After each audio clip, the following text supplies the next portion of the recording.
Hello, wala masyadong bumibili ngayon kasi today is Holy Thursday.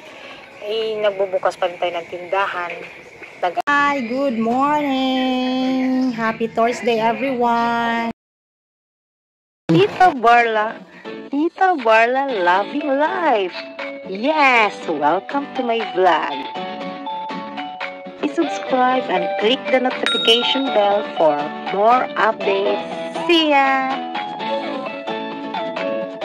Tita Barla at ang bago niyang buhay.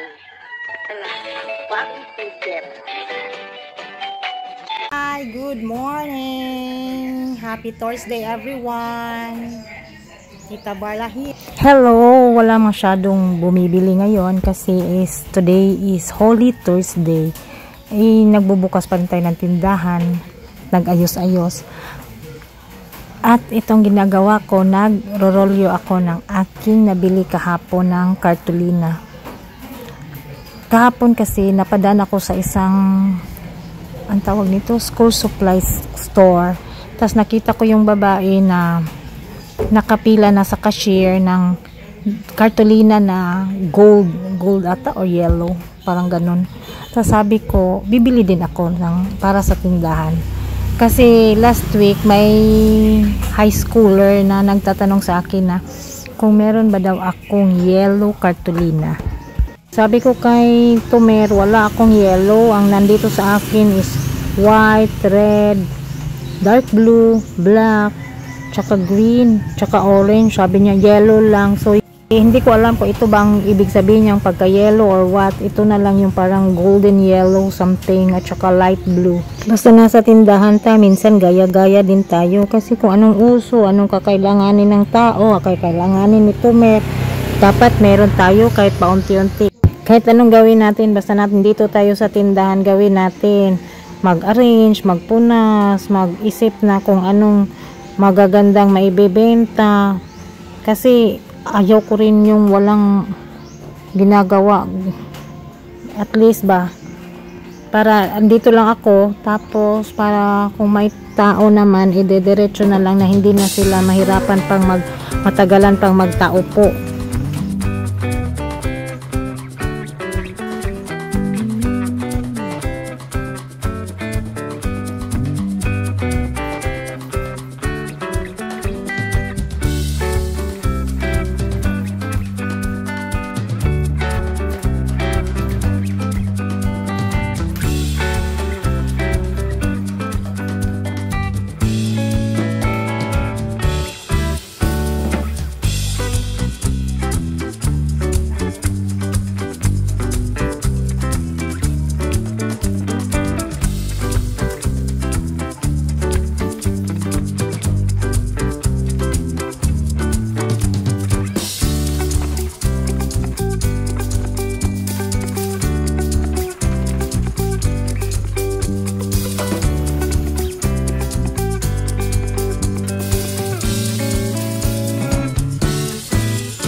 Thank you for watching, everyone. Thank you for supporting my channel. This is Tita Barlan. See you again on my next vlog. Goodbye.